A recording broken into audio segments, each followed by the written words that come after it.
सुविधा मुख्यमंत्री वॉर रूमच्या बैठकीमध्ये मुख्यमंत्री फडणवीस कंत्राटदारावर चांगलेच भडकले। कामात दिरंगाई करणाऱ्या कंत्राटदाराला फडणवीसांनी चांगलंच धारेवर धरलं। काम वेळेत पूर्ण करा अन्यथा कंत्राटदारांवर बंदी घातली जाईल असा दमच फडणवीसांनी भरला आहे। पायाभूत सुविधा मुख्यमंत्री वॉर रूमच्या बैठकीमध्ये मुख्यमंत्री फडणवीस कंत्राटदारांवर चांगलेच भडकले।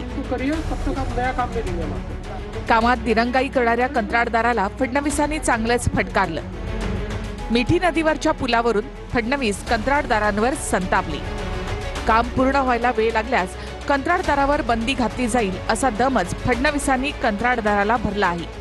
ये चलेगा नहीं भाई मेरे को। अगर ऐसा होगा ना तो मैं बैन लगा दूंगा कि आप लोगों को देख भाई ये 7-7, 8-8 साल वाला जमाना चला गया। मैं बता रहा हूँ तुमको, ये इतना नुकसान है, देश का नुकसान है, सबका नुकसान है। ये 7-7, 8-8 साल चलना। Time line is time line. डॅमच्या खालून बोगदे काढून राहिलो, मिठी रिव्हरचा ब्रिज कोणची मोठी गोष्ट है? तो ये ऐसे तो इनके बहाने थोड़ी चलेंगे। ये ऐसे कैसे काम होगा भाई? ये कोई जनरेशनल काम है क्या? एक एक जनरेशन काम चल रहा है। हे चालणार नाही मला।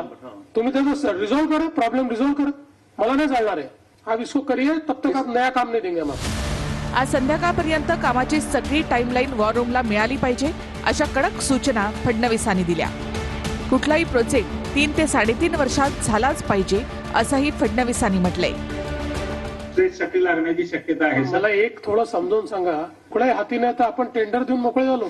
जी सर, हे फार लिथार्जिक चाललंय, भगवान भरोसे चाललंय, असं नाही चालणार। मला आज संध्याकाळपर्यंत सगळी टाइमलाईन वॉर रूमला मिळाली पाहिजे त्याची। I am very unhappy about this. कुठलेही प्रोजेक्ट जनरेशनल प्रोजेक्ट्स नाहीत, बाकी आपले सगळे प्रोजेक्ट 3-3.5 वर्षात झालेच पाहिजे। जग ज्या स्पीडने चाललंय त्या स्पीडने आपण जर चाललो नाही तर मग आपण कुठेतरी मागे राहू।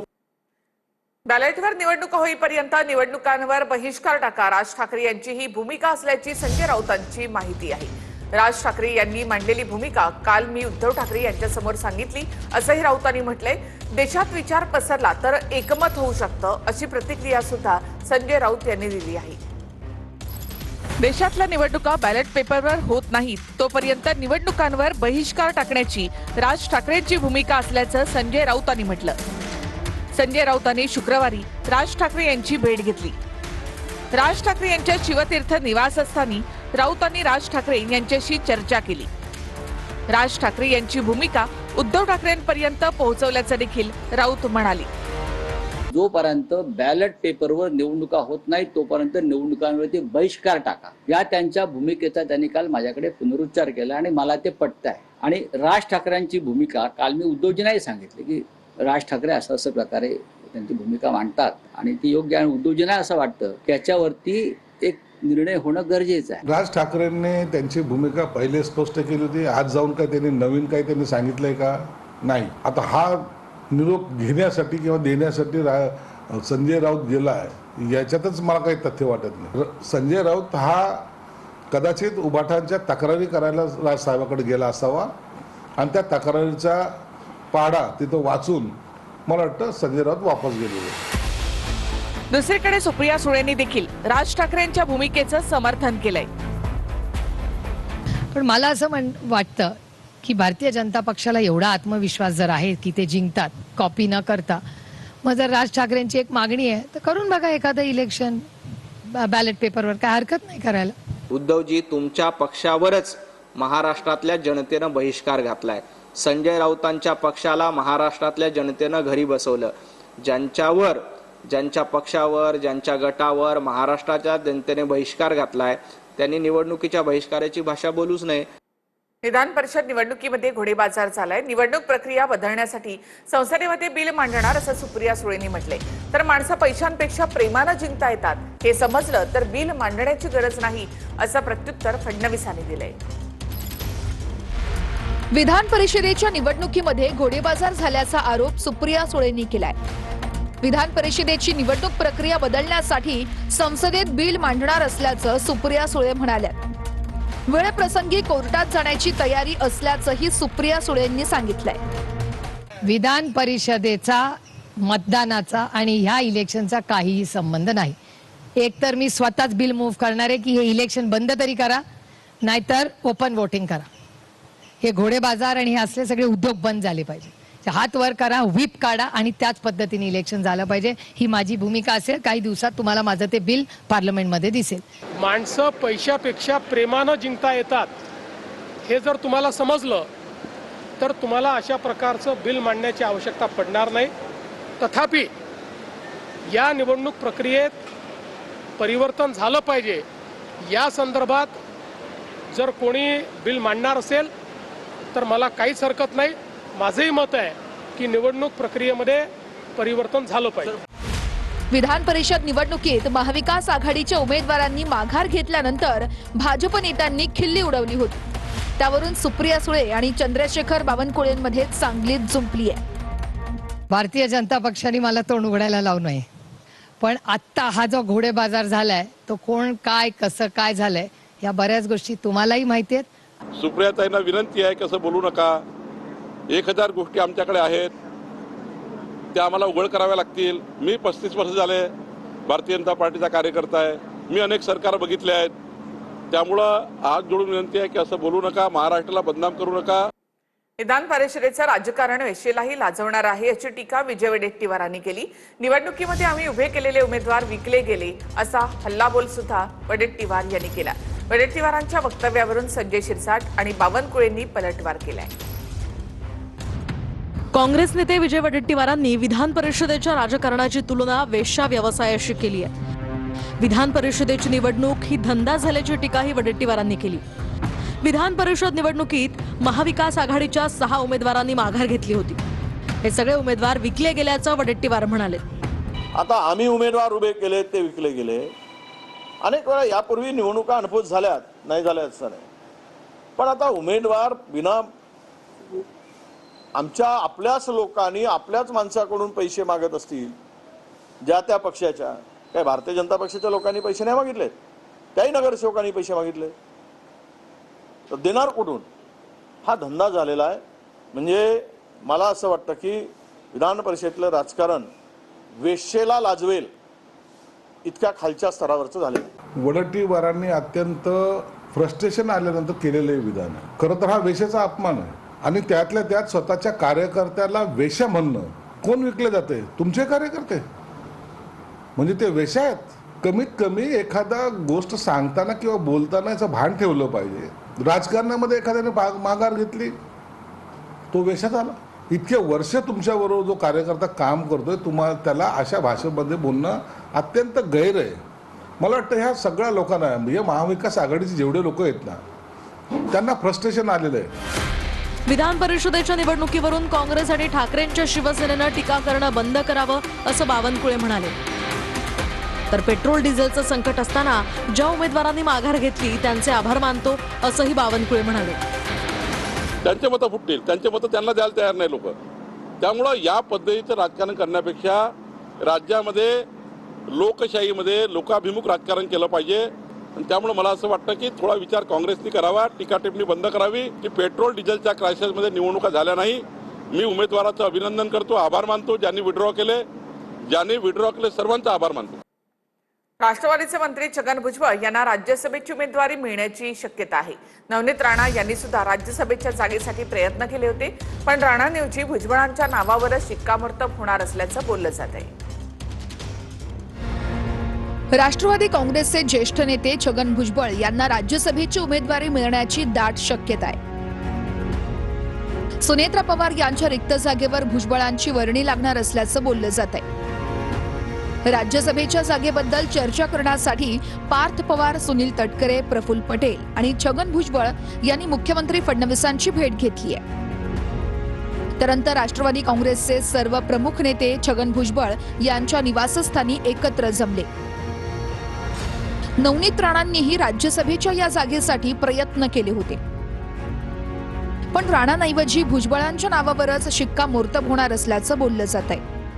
प्रत्येक पक्षाला सगळ्यांचे विचार घेऊन एखादा उमेदवार ठरवण्याची म्हणजे त्यांचा तो एक भाग असतो आणि तसं चाललेलं आहे आमच्याकडे. त्याच्यामुळे उमेदवारांची चर्चा होत असताना अशी अनेक नावं बाहेर पडतात नेहमीसारखी, तशी पडत असतील. पण आता आपण बघूया काय म्हणजे संध्याकाळपर्यंत किंवा उद्यापर्यंत तुम्हाला नाव कळेल. भुजबळांचं नाव असण्याची शक्यता वाटते. सांगता येत नाही. सगळ्याच गोष्टी आपण सगळ्यांचा सारासार विचार करत असतो. जे उमेदवारांची ज्यांची इच्छा आहे त्यांचा सगळ्यांचाच विचार प्रत्येक पक्ष करत असतो. तसं करते. छगन भुजबळ राज्यसभेवर गेल्यास येवला विधानसभेची जागा रिक्त होणार आहे. या जागेवर समीर भुजबळ लढण्याची शक्यता आहे. समीर भुजबळांना मंत्रिमंडळामध्ये राज्यमंत्रीपद मिळण्याचीही दाट शक्यता आहे. नीट पेपरफुटी विरोधामध्ये दिल्लीमधील जंतर मंतरवर कोक्रोच जनता पार्टीने आंदोलन केलं. सामाजिक कार्यकर्ते सोनम वांगचुक यांच्यासह या पक्षाचे संस्थापक अभिजित दिपके हे देखील या आंदोलनामध्ये सहभागी झाले. आजचं आंदोलन संपलेलं आहे. केंद्रीय मंत्री धर्मेंद्र प्रधान यांनी राजीनामा न दिल्यास पुढील आठवड्यामध्ये शनिवारी पुन्हा एकदा आंदोलन करणार अशी घोषणा आंदोलकांनी केली आहे. धर्मेंद्र प्रधान जी जो एजुकेशन मिनिस्टर है उनसे पूछना चाहता हूँ, पांच बच्चों ने सुसाइड कर लिए फिर भी आपने रिजाइन नहीं किया है. आपको शर्म नहीं आती? और कितने बच्चों का सुसाइड करने का वेट करेंगे आप जब तक रिजाइन नहीं करोगे तब तक हमारा मूवमेंट जारी रहेगा. इसके बाद हम ये मूवमेंट को देश भर में लेकर जाएंगे और ये मूवमेंट तब तक जारी रहेगा जब तक धर्मेंद्र प्रधान रिजाइन नहीं करते. और इसको हम देश भर में लेकर जाएंगे और हम फिर से एक बार दिल्ली में इकट्ठा होंगे. नीट पेपरफुटी प्रकरणामध्ये गृहमंत्री अमित शहानी राजीनामा द्यावा अशी राऊतांनी मागणी केली आहे.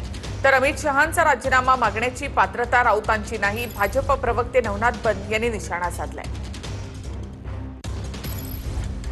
इतकं मोठं स्कॅन्डल होऊन हजारो तरुणांचं भविष्य त्यात फसलेलं आहे, तरीही जर नरेंद्र मोदी हे त्या मंत्र्याचा राजीनामा घेत नसतील तर तुम्हाला स्वच्छ प्रशासन, झिरो भ्रष्टाचार याविषयी बोलण्याचा कोणता अधिकार नाही. खरं म्हणजे या संदर्भात राजीनामा द्यायची गरज अमित शहांची आहे. ती गृहमंत्री आहेत देशाचे. महाराष्ट्र हे त्या गुन्ह्याचं सेंटर आहे, केंद्रबिंदू आहे. मग महाराष्ट्रात ज्यांच्याकडे गृह खातं आहे त्यांची ही जबाबदारी आहे की नाही याचं उत्तर प्रामाणिकपणे द्यायला पाहिजे, मिळायला पाहिजे. अमित भाईंचा राजीनामा मागण्याची पात्रता संजय राऊतांची आहे का? संजय राऊत, तुम्ही उद्धवजी ठाकरे यांचा कधी राजीनामा मागितला का? महाराष्ट्रामध्ये पालघरमध्ये साधू हत्याकांड झालं, मॉब लिंचिंगच्या माध्यमातून साधूंची हत्या झाली, परंतु संजय राऊत तेव्हा मूग गिळून गप्प होते. उद्धवजी ठाकरेंचा राजीनामा मागितला नाही. तुम्हाला आठवत असेल तर उद्योगपतीच्या घरात आणखी एक महत्त्वाची बातमी आपण पाहूयात. मुंबईतील नालेसफाईच्या दाव्याची मनसेकडनं पोलखोल करण्यात आलेली आहे. नगरसेवक यशवंत किल्लेदार यांच्याकडनं बोटीतून पाहणी करण्यात आली. पाहणीच्या वेळी अनेक ठिकाणी प्रचंड गाळ साचल्याचं समोर आलेलं आहे.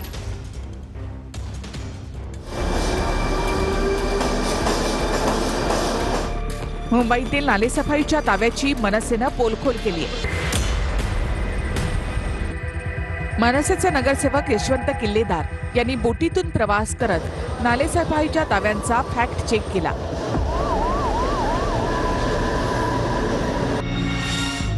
माहीम कॉजवेमध्ये स्पीड बोटीमधून पाहणीवेळी अनेक ठिकाणी प्रचंड गाळ साचल्याचं समोर आलं. त्यामुळे मुंबई महापालिकेच्या महापौर आणि सत्ताधारी करत असलेल्या दाव्यांवर सवाल उपस्थित होत आहेत.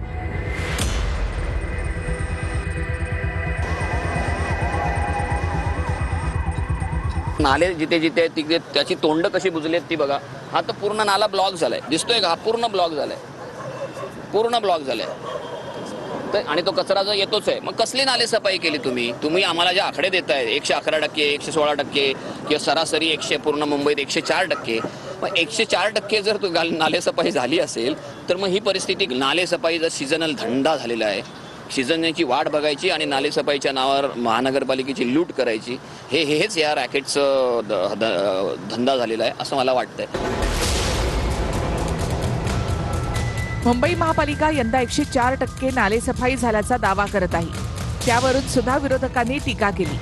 एखाद्या कामाची 100% सफाई होऊ शकते, पण 104% कुठून आणि कसे येतात, त्यासाठी काय निकष लावले जातात असा सवाल विरोधकांनी केलाय.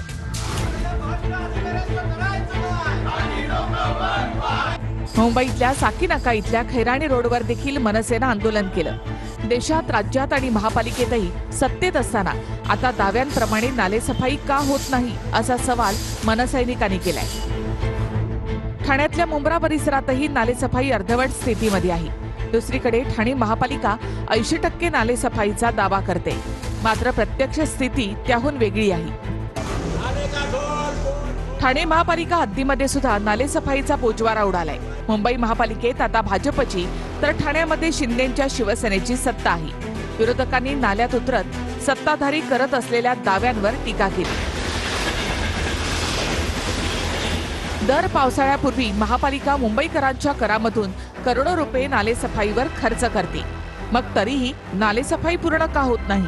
सत्ताधारी नेते फक्त वरवर पाहणी करून दौरा उरकतात का, हा देखील प्रश्न आहे. 15 वर्षाच्या वैभव सूर्यवंशीची भारतीय संघामध्ये एंट्री झाली आहे. आयर्लंड आणि इंग्लंड दौऱ्यासाठी भारतीय T20 संघामध्ये वैभव सूर्यवंशीला स्थान देण्यात आलेलं आहे. IPL मधल्या उत्कृष्ट कामगिरीमुळे वैभव सूर्यवंशीला ही संधी मिळाली आहे. भारतीय क्रिकेट संघात 15 वर्षाच्या वैभव सूर्यवंशीची एंट्री झाली. आयर्लंड आणि इंग्लंड दौऱ्यासाठी भारतीय T20 संघात वैभव सूर्यवंशीला स्थान देण्यात आले. IPL मधल्या उत्कृष्ट कामगिरीमुळे वैभव सूर्यवंशीला ही संधी मिळाली. भारताच्या आंतरराष्ट्रीय संघात स्थान मिळवलेला वैभव सूर्यवंशी आजपर्यंतचा सर्वात युवा खेळाडू आहे. IPL मध्ये सर्वात वेगवान 1000 धावा पूर्ण करण्याचा विक्रम वैभवच्या नावावर आहे. IPLच्या एका सीझनमध्ये सर्वाधिक षटकार मारण्याचा विक्रम वैभवच्या नावावर आहे. 2026च्या IPL सीझनमध्ये वैभवने तब्बल 72 षटकार ठोकले. यापूर्वी एका सीझनमध्ये सर्वाधिक 59 षटकार मारण्याचा क्रिस गेलचा रेकॉर्ड वैभवनं तोडला. 14 वर्षाचा असतानाच वैभवनं IPL मध्ये पहिलं शतक ठोकलं होतं. अंडर-19 वर्ल्ड कप विजेत्या संघाचाही तो सदस्य आहे. जून महिन्याच्या अखेरीस भारतीय संघ आयर्लंड दौऱ्यावर आहे, तर जुलैच्या पहिल्या आठवड्यापासून इंग्लंडचा दौरा आहे. या दौऱ्यासाठी कर्णधार पदाची धुरा श्रेयस अय्यरच्या खांद्यावर सोपवण्यात आली, तर तिलक वर्माला उपकर्णधार करण्यात आले. T20 संघाचा माजी कर्णधार सूर्यकुमार यादवला संघातही स्थान मिळालेलं नाही. श्रेयस अय्यर, तिलक वर्मा, वैभव सूर्यवंशी, रवी बिश्नोई, अभिषेक शर्मा, नितीश कुमार रेड्डी, मोहम्मद सिराज, संजू सॅमसन, अक्षर पटेल, हर्षित राणा, ईशान किशन, वॉशिंग्टन सुंदर, अर्शदीप सिंह, शिवम दुबे, वरुण चक्रवर्ती, प्रिन्स यादव या 16 जणांचा संघ आयर्लंड आणि इंग्लंडच्या दौऱ्यावर जाणार आहे. जागतिक पर्यावरण दिनाच्या पार्श्वभूमीवर बोरिवलीमध्ये संजय गांधी राष्ट्रीय उद्यानामध्ये हरित उपक्रम राबवण्यात आलेला आहे. केंद्रीय मंत्री पियुष गोयल यांनी या ठिकाणी वृक्षारोपण करून पर्यावरण संवर्धनाचा संदेश दिला. यावेळी भाजप आमदार प्रवीण दरेकर, संजय उपाध्याय, मनीषा चौधरी, अतुल भातखळकर आणि शिवसेनेचे आमदार प्रकाश सुर्वे हे देखील उपस्थित होते. पर्यावरण की लड़ाई में पर्यावरण को सींचने में और पर्यावरण की चिंता करते हुए एक पेड़ माँ के नाम कार्यक्रम देश को समर्पित किया. कल अंतर्राष्ट्रीय पर्यावरण दिवस था. मुझे भी सौभाग्य मिला तिरुपति बालाजी के दर्शन करके तिरुमला हिल्स में मेरे माँ के नाम पे पेड़ लगाया.